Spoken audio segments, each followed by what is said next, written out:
Muy buenas noches, amados hermanos y amigos y público en general.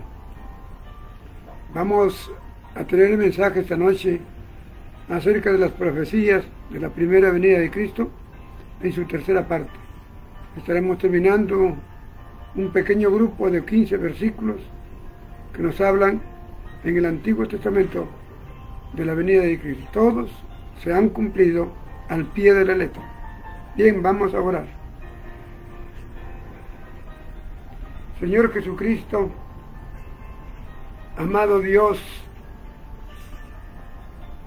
tan bueno y tan amable eres, has sido y serás con nosotros, aún con los que no te buscan, porque les das oportunidad que un día hagan un alto en su vida para comenzar a buscar al único y verdadero Dios y de la vida eterna. Gracias, Señor Jesucristo, por tu amor. Gracias por tu misericordia. Y gracias porque diste tu vida por mí en la cruz del Calvario. Te adoro y te alabo. En tu nombre. Amén. Bien, hoy tenemos entonces dos puntos importantes que quiero compartir con ustedes acerca de la primera venida de Cristo. Uno de ellos es ¿por qué se llamó el Nazareno? Y la otra acerca de la resurrección. Comenzamos con ¿por qué fue llamado el Nazareno? Bueno, la palabra Nazareno, o sea Nazaret, porque viene de Nazaret, Nazaret significa en el idioma hebreo, Nester es su nombre. ¿Qué significa? Significa brote, retoño, renuevo. O sea, dando a la idea de una planta cuando hay el brote de una nueva hojita, una nueva rama que está saliendo, o un nuevo retoño, o un renuevo. Entonces, así se le conoce al pueblo de Nazaret en el idioma hebreo. Su significado de la palabra neter significa lo que hemos hablado. Vamos entonces a ir a buscar primerito en el Antiguo Testamento versículos que nos den y nos determinen hablando que Jesús era de Nazaret, aunque en realidad él no fue de Nazaret, él fue de Belén de Judá. Pero como él, por la persecución de Herodes, se fueron sigilosamente, ya el de un niño de 1 año después de regresar de Egipto, se fueron a vivir al pueblo de Nazaret, un pueblo chico, sencillo, donde no lo podrían ubicar. Entonces vamos a ver Isaías capítulo 11, es nuestro primer punto de referencia, Isaías capítulo 11.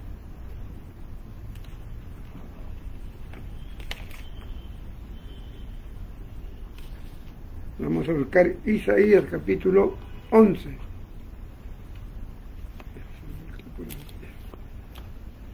Muy bien, aquí está Isaías 11, versículo 1. Nos dice así la palabra: saldrá una vara del tronco de Isaí. ¿Quién fue Isaí? El hijo de David. Saldrá una vara del tronco de Isaí y un vástago, y retoñará de sus raíces. Ahí está la palabra retoño, que significa Nazaret o Nazareno. Otro versículo que nos ayuda a comprender lo encontramos en Zacarías capítulo 6 versículo 12. Zacarías 6 versículo 12 nos dice: y le hablarás diciendo, así ha hablado Jehová de los ejércitos, diciendo, he aquí el varón cuyo nombre es el renuevo, el cual brotará de sus raíces y edificará el templo de Jehová. Aquí encontramos en primer lugar que nos habla de un varón cuyo nombre es el renuevo, es decir, es de Nazaret, es nazareno. Pero algo importante aquí también, dice, el cual brotará de sus raíces y edificará el templo de Jehová. Conocemos nosotros que cuando estuvo Cristo, ahí estaba el templo, pero en el año 70 fue destruido, y Cristo ha edificado ya su templo, y está ahora su templo en el mundo. ¿Cuál es ese templo? Nosotros, los cristianos, los hijos de Dios, somos el verdadero templo. Recuerden que Él edifica nuestras vidas para hacernos el templo santo donde Él vive. Él no quiere vivir en templo hecho por manos de hombres. Él quiere vivir en un templo que Él ha construido. Y nuestras vidas, desde el día en que nos hemos arrepentido, ha comenzado Jesucristo a edificar un templo santo en nosotros. ¿Dónde nos dice que somos el templo? Primera de Corintios, capítulo 3, 16, 17. ¿Qué nos dice? ¿No sabéis que vosotros sois el templo de Dios? El templo de Dios, y que el Espíritu Santo mora en vosotros. Aquel que desprecia al Espíritu Santo será cortado y echado al fuego. Así que es un gran reto, es un honor ser el templo de Dios. Hay que cuidarlo, que cada día se santifique más este templo, que soy yo, que eres tú, que somos todos los verdaderos cristianos, no aquellos de nombre, sino cristianos de hecho. Bien, vamos ahora a ver otro punto que nos ayude, y lo vamos a encontrar ya en el Antiguo Testamento, Mateo 2, 23, que va a dar fundamento a lo que hemos leído. Mateo 2, 23. ¿Qué nos dice Mateo 2, 23? Acá está. Y dice, y vino y habitó, voy a leerles del 22 para comprenderlo, ¿no? O desde el 21, perdón. Entonces él se levantó y tomó al niño, el papá, José, él se levantó y tomó al niño y a su madre, y vino a la tierra de Israel de Egipto. Dice, pero oyendo que Arquelao reinaba en Judea, en lugar de Herodes su padre, tuvo temor ir allá, pero avisado por revelación en sueños, se fue a la región de Galilea, y vino y habitó en la ciudad que se llama Nazaret, para que se cumpliese lo que fue dicho por los profetas, que había de ser llamado Nazareno. Ahí está, ya leímos a los profetas, ¿no? Isaías y Zacarías, que ellos están hablando que él no dice la palabra Nazareno, sino el significado de la palabra Nazaret. Como recordamos, la palabra Nazaret del pueblo significa brote, que está brotando una hojita para dar un fruto, o una plantita, retoño y renuevo, con esos nombres que significan Nazaret. Así es, así como Trujillo, la capital de la primavera, ¿no? Pues así es conocido Nazaret. Bien, continuamos viendo algunos otros versículos que nos ayuden a entender todo lo que estamos hablando, y vamos a ir a Juan capítulo 19, versículo 18 al 20. Juan 19, 18 al 20. Evangelio de Juan. Les voy a leer desde el 17. Dice, y él, refiriéndose a Jesús, cargando su cruz, salió al lugar que se llamaba la calavera, que en hebreo se llamaba Gólgota. Y allí le crucificaron, y con él otros dos, uno a cada lado, y Jesús en medio. Y escribió también Pilato un título, que puso sobre la cruz, el cual decía: Jesús Nazareno, Rey de los judíos.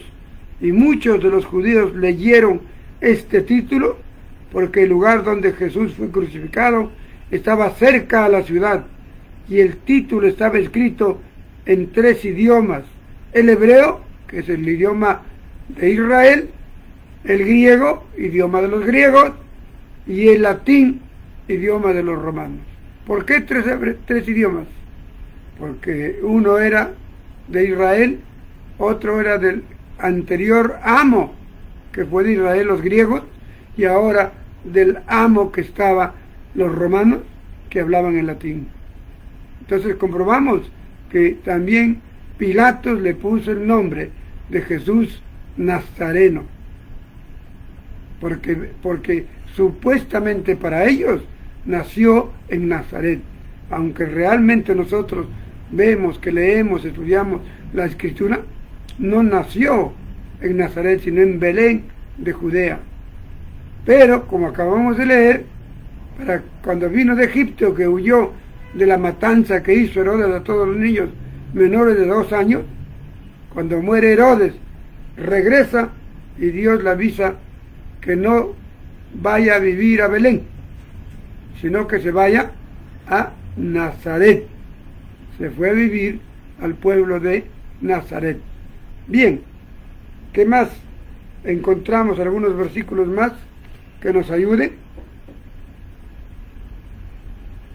Ya completamos estos 4 versículos. Entonces, ¿qué concluimos? Como dijeron los profetas, ¿no?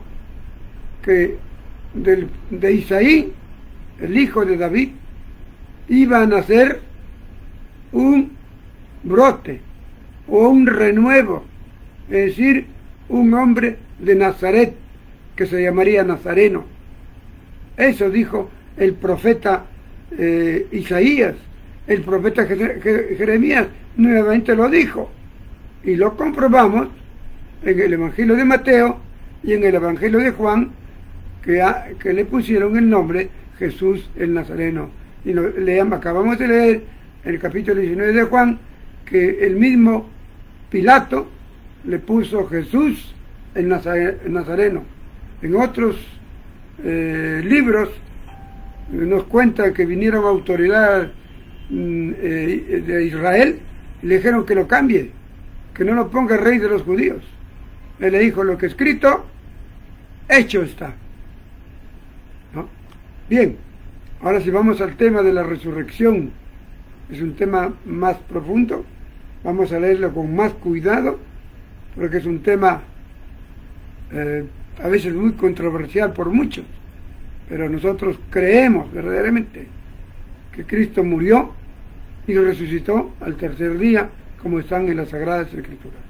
Bien, vamos hoy día a ir al libro de Hechos, en primer lugar, versículos 35, 33 y 35. Vamos al libro de Hechos, y de ahí vamos a ir a corroborarlo con el Antiguo Testamento.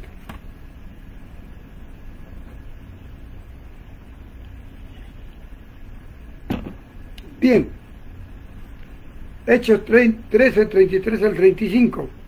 ¿Qué nos dice aquí la palabra? Versículo 33 de Hechos 13. Dice: la cual Dios ha cumplido a los hijos de ellos y a nosotros. Hay que leerlo un poquito el anterior para entender el anterior versículo.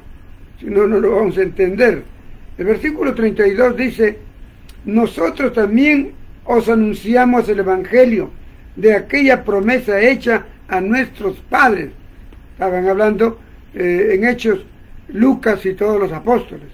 Entonces ellos dicen: nosotros también anunciamos el Evangelio de aquella promesa hecha a nuestros padres, la cual Dios ha cumplido a los hijos de ellos y a nosotros.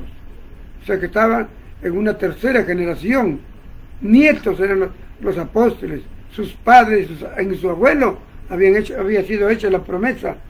Entonces, hecha a nuestros padres, la cual ha cumplido a los hijos de ellos y a nosotros, resucitando a Jesús, como está escrito también en el Salmo 2: mi hijo eres tú, y yo te he engendrado hoy. Y en cuanto a que se levantó de los muertos para nunca más volver a la corrupción, y lo dijo así: os daré las misericordias fieles de David. Como acabamos de leer, él viene de David, de su hijo Isaí, la cadena de David, ¿no?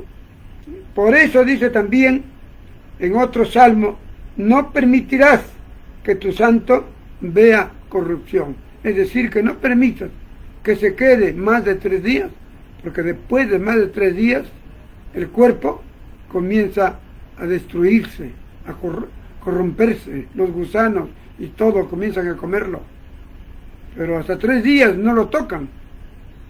Por eso a veces cuando mueren de un infarto o algo, lo tienen todavía 1 o 2 días, a ver si se levanta, y algunos se han levantado pues a los 3 días, ¿no?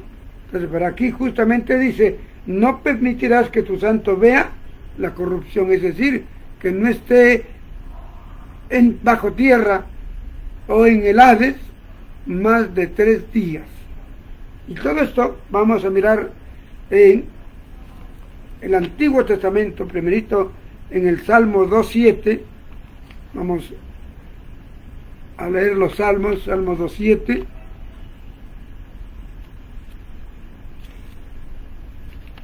Ahí encontramos en Salmo 2:7, ¿qué nos dice? Yo publicaré un decreto. Jehová me ha dicho: mi hijo eres tú, yo te engendré hoy, como acabamos de leer en el libro de Hechos. Vamos entonces otro versículo, Salmo 16:10. Salmo 16:10.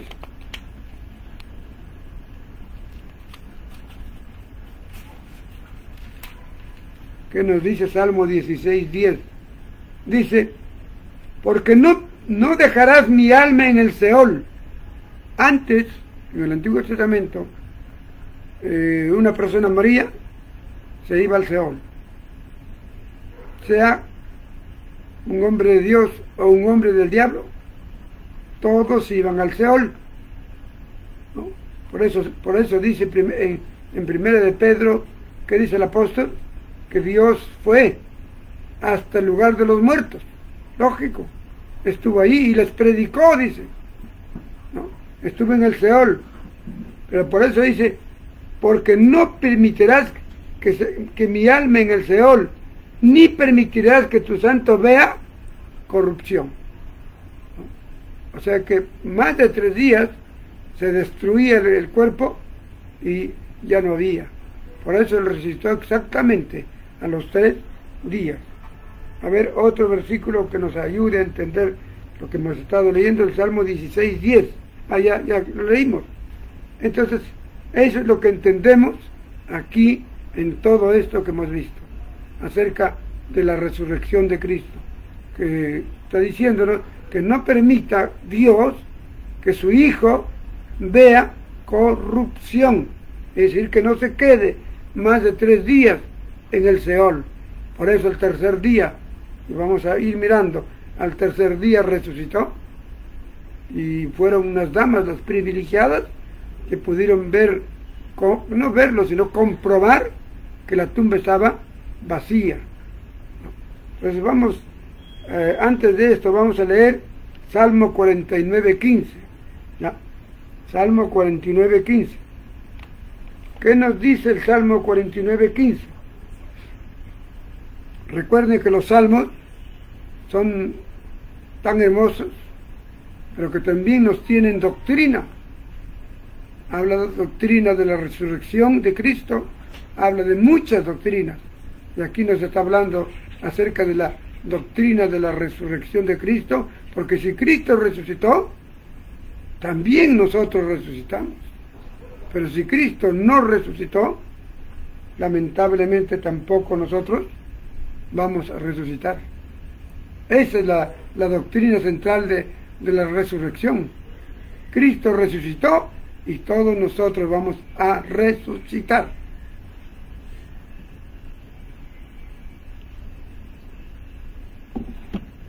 Bien, Salmo 49, 15.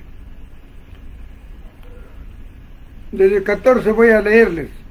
Como a rebaños que son conducidos al Seol, la muerte los pastoreará y los rectos se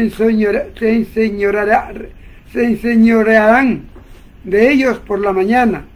Se consumirá su buen parecer y el Señor será su morada. Pero, hay un pero, en el versículo 16, Dios redimirá mi vida del poder del Seol, porque Él me tomará consigo.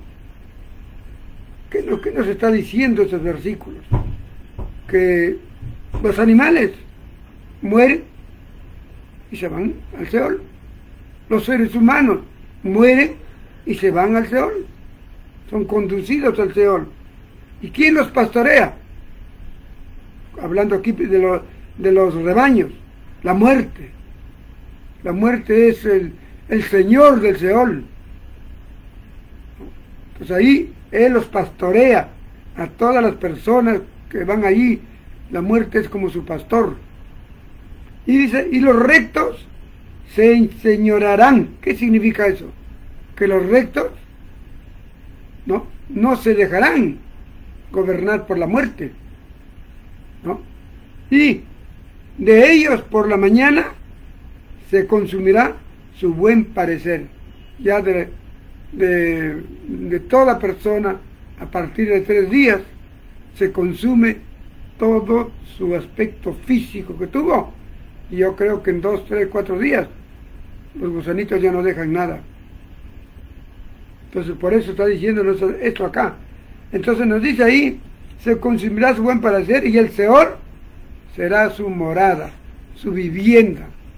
Todo el Antiguo Testamento, el Seol ha sido la morada, o sea, la casa de todo difunto, sea hombre de Dios o no, todos iban al Seol.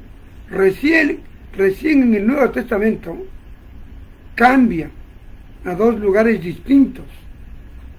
El creyente que muere ya no se va al Seol, se va a un lugar especial que está en el cielo y que se llama el seno de Abraham. Todo creyente que murió desde esta era cristiana, él no va al Seol porque ya no existe. Ahora Dios lo ha separado en 2 lugares: el seno de Abraham y el Hades. Entonces, todo creyente se va al seno de Abraham. Aprendámoslos bien. Cuando tu familia, tu hermano es un creyente y muere, como dice la palabra, no lloren, porque se han ido a un sitio bueno, están en el cielo, pero no en el cielo neto, sino en un cielo de un lugar donde está ahí nuestro padre Abraham. Pero el que no es creyente, ahí sí hay que lamentarnos, y quizás tenemos culpa que no hablamos a la familia tan claramente de que hoy en esta vida nosotros tenemos que decidir a dónde nos vamos, o al Hades o al Seol, perdón, al seno de Abraham. Seol es el Antiguo Testamento que estoy hablando. Entonces uno tiene que decidir aquí se decide en los años de vida que tenemos. Cada día nosotros decidimos a dónde vamos si mañana nos toca la puerta la muerte. Todos casi vamos a morir, casi todos vamos a morir. Hay un pequeño porcentaje que esperamos lo próximo que se acerca en el futuro. ¿Qué es lo próximo que se acerca en el futuro? El arrebatamiento. Con eso se inicia la segunda venida de Cristo, pero Cristo no baja a la tierra. Él está en las nubes está. ¿Y qué pasa ahí? viene, dice, trayendo a todos los que durmieron en él. O sea, tu familia, quien era cristiano, cristiana, murió, viene Jesús trayéndolo. ¡Qué felicidad! Que lo viene trayendo ya con un cuerpo, con cuerpo glorificado, lo resucitó. ¡Qué hermoso! No vendrá con cuerpo carne, pero viene con un cuerpo glorificado y estarán con Cristo en las nubes. Entonces, Cristo envía a sus ángeles de las nubes y va a venir a la tierra a llevar, todos decimos, al cristiano. Pero hay cristianos adventistas, cristianos mormones, cristianos católicos, cristianos bautistas, cristianos metodistas, cristianos XXX, cristianos protestantes. ¿En cuál fila te encuentras? ¿A quién de esos cristianos va a llevar? Porque todos son cristianos, dicen. Todos dicen, yo soy cristiano y me va a llevar. Pero verdaderamente, comparando a la fiesta de los tabernáculos, que es la fiesta que todavía no ha sucedido espiritualmente. Recuerden que los judíos tienen 3 fiestas, amados hermanos. 3 fiestas muy sagradas. Hasta ahora ellos los siguen realizando al pie de la letra. Pero nosotros como gentiles nos toca también cumplir estas 3 fiestas, pero ya no las fiestas terrenas, ya no las fiestas geográficas, costumbristas, sino, ¿saben qué? Las 3 fiestas espirituales. La primera fiesta espiritual para nosotros es recordar la muerte del Cordero de Jesucristo. Él murió el 15 de marzo, comienza el año judío. Él murió el día 14, o sea, sacaríamos la cuenta, él murió el 29 de marzo. No tenemos por qué estar corriendo fechas para arriba, para allá. ¿Acaso la fecha de tu cumpleaños, tú cada año lo corres, o lo bajas o lo subes? Eso lo hacen además gentes que no tienen sentido de vida para no poder entender una fecha de recordar la muerte del Cordero. El 29 de marzo, porque al día 14, eso está en el libro, lo vimos la semana pasada, eso está en el libro de Éxodo. El 14 murió el Corderito, cuando sacaron libres a todos nuestros hermanos desde Egipto. Les digo que fue el 29 de marzo. ¿Por qué?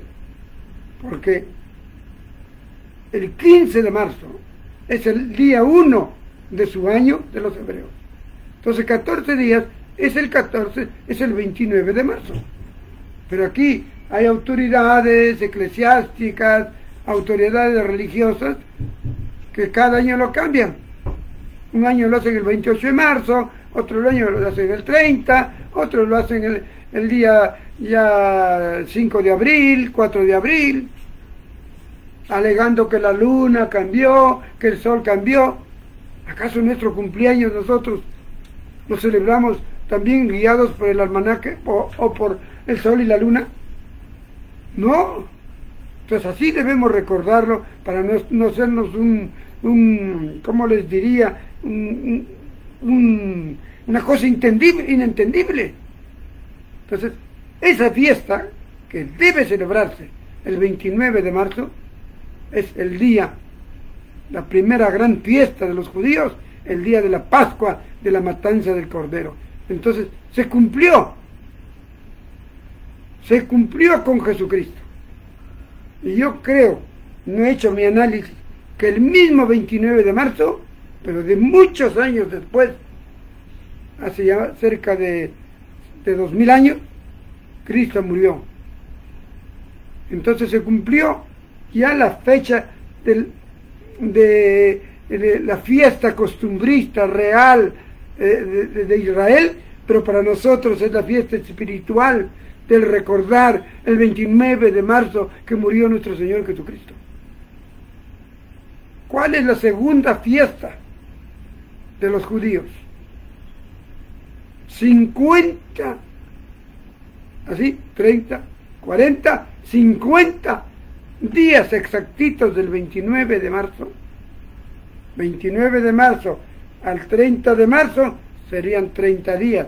20 días más son el 29 de marzo al 9 al 19 de mayo. Se cumplirían los 50 días, porque eso no tiene que cambiar. Y ellos celebraban y siguen celebrando hasta hoy, nuestros hermanos judíos, la fiesta de los primeros frutos. Y nosotros recordamos no la fiesta costumbrista, sino la fiesta espiritual. Después que murió Jesucristo el 29 de marzo del año 33, 50 días después, exactito, el 19 de mayo, más o menos, ¿qué ocurrió? Miren ustedes, apúntenlo, Hechos capítulo 2, del 1 al 10, creo está. ¿Qué ocurrió? Habían 120 hermanos. La iglesia primitiva, después de Cristo, estaba formada por 29 hermanos, 29 personas, los 12 apóstoles más los demás. Ahí estarían incluidos Lucas, María, no sé si estaba vivo José, pero estaban incluidos todos los de esa época, los que siguieron el Evangelio, que siguieron a Cristo, aún perseguidos, ellos estaban para celebrar su fiesta de los primeros frutos. En el Nuevo Testamento se llama el Pentateuco, de 50, el Pentecostés, perdón. Ellos le llaman la fiesta del Pentecostés, y eso está, míralo y léelo en el capítulo Hechos, capítulo 2 del 1, más o menos al 8 o 10. ¿Y qué nos relata? Que estaban los hermanos esperando. Se reunieron, entonces comenzaron a reunir y a hacer alabanzas, a estar cantando, porque un hermano tenía que dar el mensaje. Y en eso, que están alabando a Dios, ¿qué ocurrió? Como un trueno, como un sonido fuera de costumbre, vino ¡wow! Que todos los que estaban en la calle lo sintieron. ¿Qué pasó? Todos asustados. Salieron los 120 hermanos. Era la fiesta en que venían todos los judíos de distintos países. Unos hablaban latín, otros hablaban griego, otros hablaban, los que estaban ahí, hebreo, los otros hablaban arameo, los otros hablaban ruso, chino, francés, italiano. Venían y se reunían. Y los que hablaban ruso venían hablando en ruso, pues en ruso. Los que eran peruanos hablaban castellano. Los españoles, ¡ole! Españoles. Pero en ese momento, esos 120 hermanitos dicen que fueron llenos del Espíritu Santo. ¿Y cómo se demostró que estaban llenos del Espíritu Santo? Porque comenzaron a hablar en lenguas. Pero no lenguas que hoy hay ciertos grupos religiosos que dicen, hablo en lenguas, ajara, matira, macara, patara, talata. Ni lo entendemos. Pero que después lo interpreta, y si no que lo interprete el pastor, pero que tienen lengua, que va la otra vara, ¡ojura! ¡ojura! ¿Qué? ¿Eso llama don de lengua? Lean Hechos capítulo 2. ¿Cuál era el don de lengua de esos hermanos?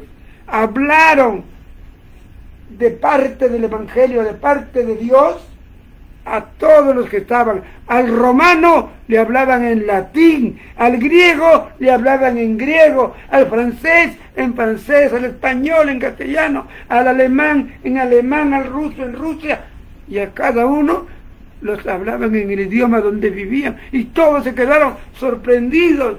¿Qué pasó? Si estos nunca han ido a Francia, ¿cómo están hablando francés? Y le hablaban en francés el Evangelio de nuestro Señor Jesucristo. Y se convirtieron muchos porque dijeron, esto no es de hombre, esto es de Dios. Este hermano, este hebreo que nunca ha salido de su casa y hoy está hablando en chino, en arameo, en nuestro idioma, y lo entendemos nítido. Entonces, eso demostraron. Entonces, todas esas personas llenas del Espíritu Santo, esos son los auténticos cristianos. Ya estoy estudiando solamente un pequeño repaso de la tercera fiesta. La tercera fiesta es la fiesta de los tabernáculos. No recuerdo bien la fecha, pero más o menos caen entre octubre 31 al 15 de octubre. Las de los tabernáculos, llamado la fiesta de la cosecha. La otra que les he contado es la fiesta de los primeros frutos. Un agricultor, cuando siembra, siempre va viendo que van a salir primeros frutos, y él sabe cuándo más o menos. Se va el tiempo oportuno que él cree, y en las parras de uva, va a haber algunas uvas que recién están naciendo, otras están verdecitas todavía, pero hay ciertas plantas que tienen un racimo madurito. Son los primeros frutos, que así va a salir su cosecha. Entonces ellos llevan esos primeros frutos para saborear en su casa esos primeros frutos, ¿no? Y después de un tiempo, un agricultor común y corriente va, cuando ya llega la época de la cosecha, y hacen fiesta, van a cosechar para que vendan. Entonces, ¿qué es la fiesta espiritual de la cosecha? Es el día del arrebatamiento. El día del arrebatamiento, porque iba a venir Jesucristo a llevar, va a cosechar, ya no 120 cristianos que hubieron en esa época, que estaban llenos del Espíritu Santo, va a venir a llevar a miles, millones quizás, no lo sé, de cristianos llenos del Espíritu Santo. Creo y estoy convencido que tiene que ser en la misma fecha de los tabernáculos, porque Él murió en la misma fecha de que murió el Cordero. Él envió su Espíritu Santo como los primeros frutos para esos 120 en el Pentecostés, y de ahí está esperando el día de la cosecha, que Cristo viene a llevar todos sus frutos de 2000 años. Preparémonos, hermanos. No lo he estudiado todavía todo para compararles cómo va a ser, pero sí les cuento esto. ¿Por qué? Porque el pueblo de Israel tiene que despertar. Ellos siguen todavía, Dios los ama más que a nosotros, igual, pero todavía siguen con fiestas costumbristas. No asimilan la muerte de Cristo en lugar de la fiesta costumbrista de ir a degollar un cordero. No, ya no tenemos que hacer esas fiestas costumbristas. Ya no tenemos que hacer la fiesta de los primeros frutos. Recordamos que ya sucedió esos 120 hermanos que les he contado. Pero estamos esperando la fiesta de la cosecha. Y yo intuyo,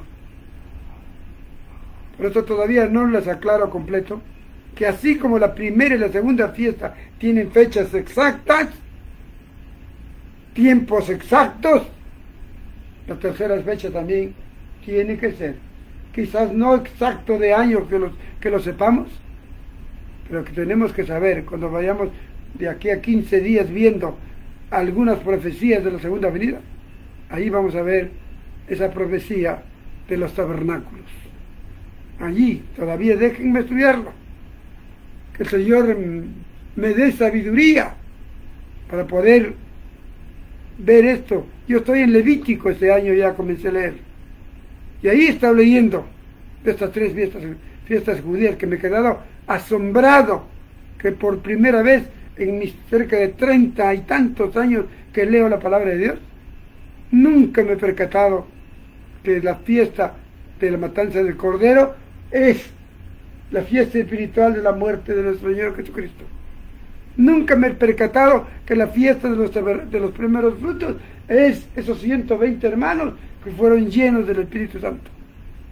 Y si eso es cierto así, entonces, ¿quiénes son los que va a venir a llevar el Señor Jesucristo? A todas las personas llenas del Espíritu Santo y que hablan en lengua. Así que, hermanos, a llenarse del Espíritu Santo y hablar en lenguas.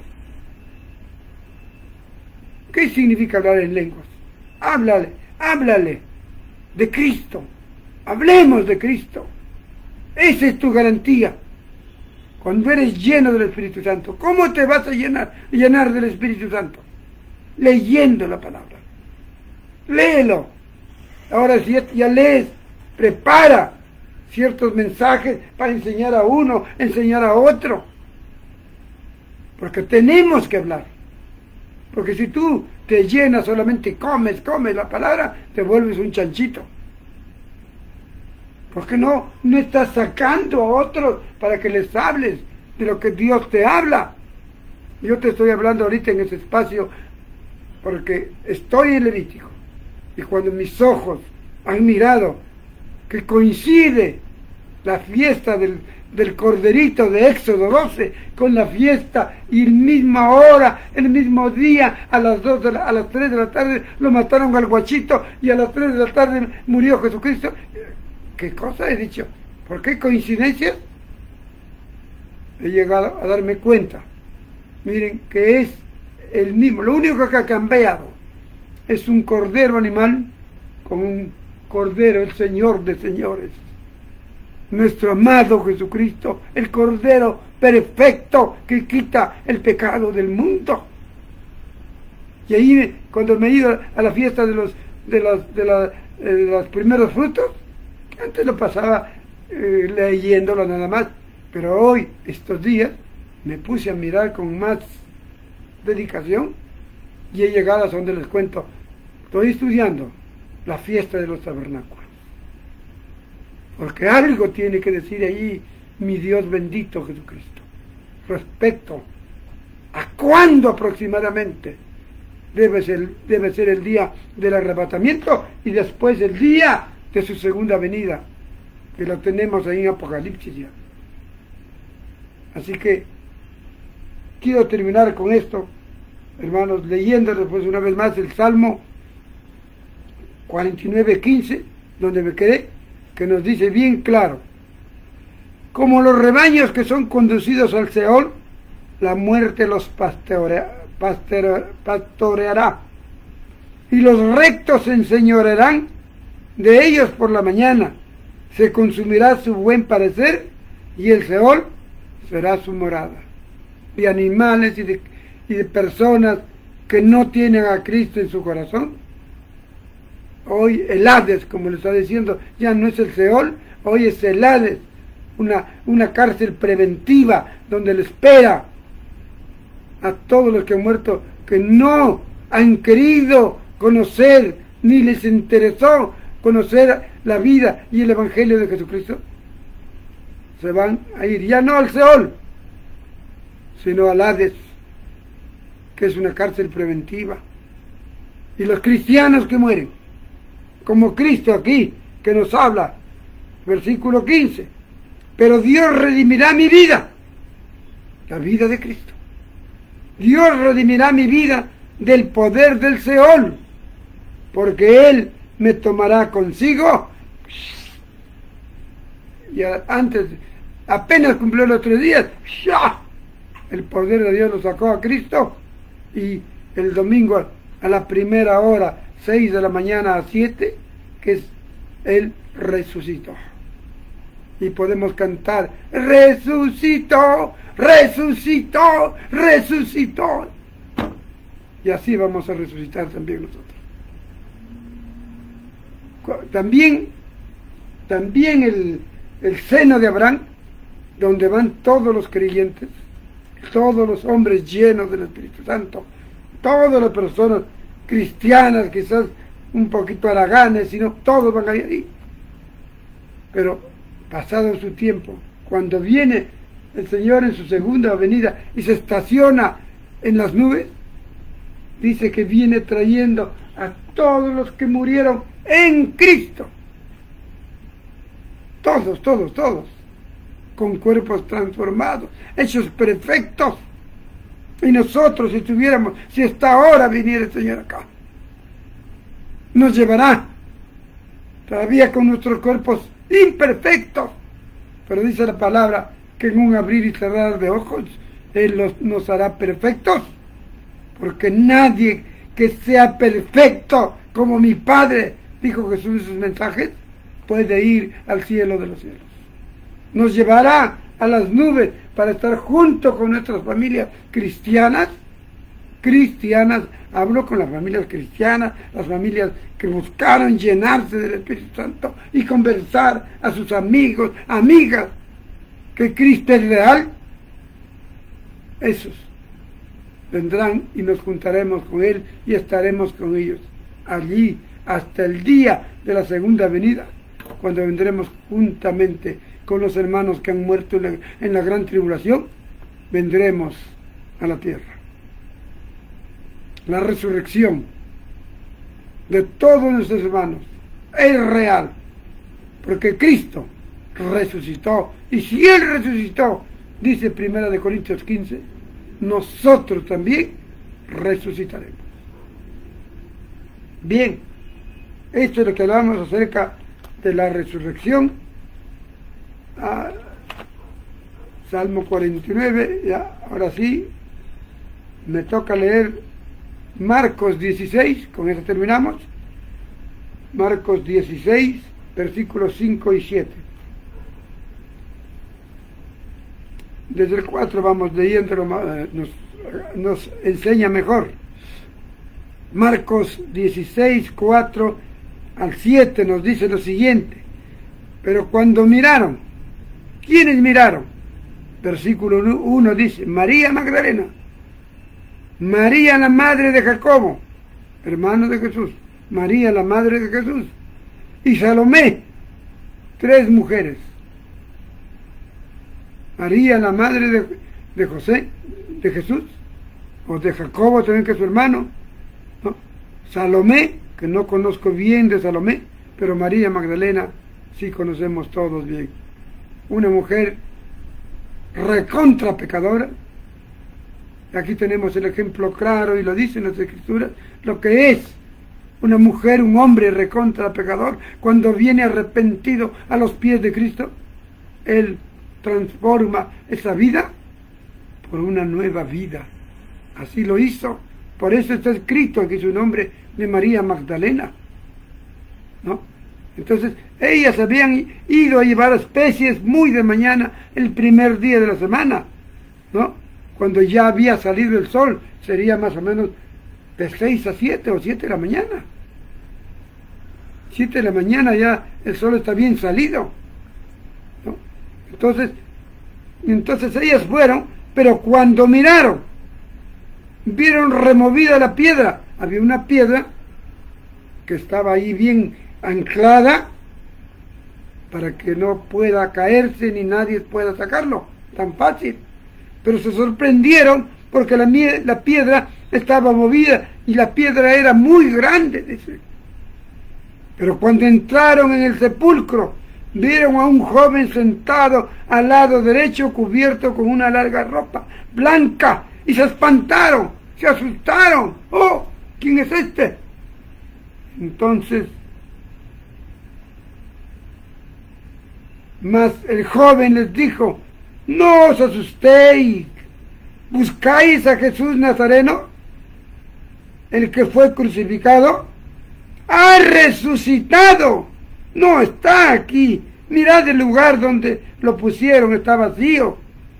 Pero id, decid a sus discípulos y a Pedro que él va delante de ustedes a Galilea.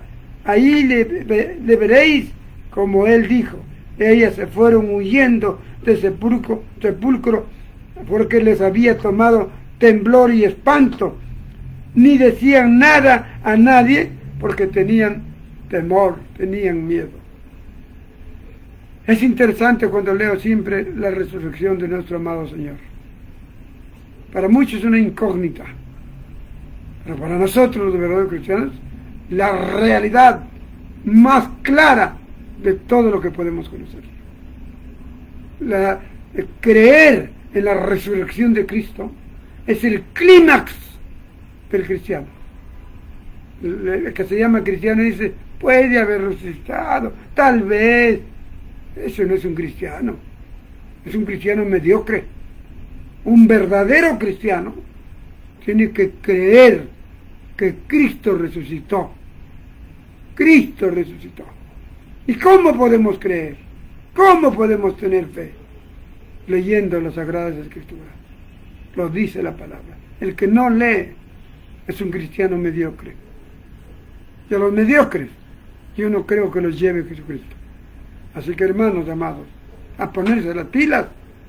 Los años se acercan y de una vez ponte pilas y comienza a leer la palabra día a día, día a día. 2 horas, 1 hora de tanto tiempo que tenemos. Que el Señor me los bendiga. Vamos a orar y dar gracias a nuestro Padre amado porque resucitó. Gracias, Señor Jesucristo. Tu muerte es real. Tu resurrección es real. Los 3 días que estuviste en el Seol son reales. Acabamos de leerlo. Pero Él se fue al Seol con una promesa grande de su Padre. 3 días y saldrás con tu cuerpo sanito. Y así acabamos de leer que vino un ángel del cielo y quitó la piedra para que nuestro Señor saliera. Y eso es real. ¿Por qué sabemos que es real? Porque cuando leemos las Sagradas Escrituras, nuestra mente, nuestro corazón, se llenan de gozo, alegría, conocimiento, de saber que es real, que Cristo resucitó. Y que así un día nosotros o resucitaremos, o un día, si llega cuando estamos con vida, nos llevará a los que estamos siempre preocupados de estar llenos del Espíritu. Te amamos, Señor Jesucristo. Te amamos y gracias. Muchas gracias. Llénanos con tu Espíritu. Y ayúdanos en nuestra pereza de no leer tu palabra. Si no leemos la palabra, somos cristianos mediocres. Y los mediocres se quedan. Gracias, Señor Jesucristo. Haznos cristianos, derechos, anhelantes de conocer tu palabra y vivirla cada día de nuestra vida. En el bendito nombre de nuestro Señor Jesucristo, nuestro Señor y Salvador. Amén, amén y amén.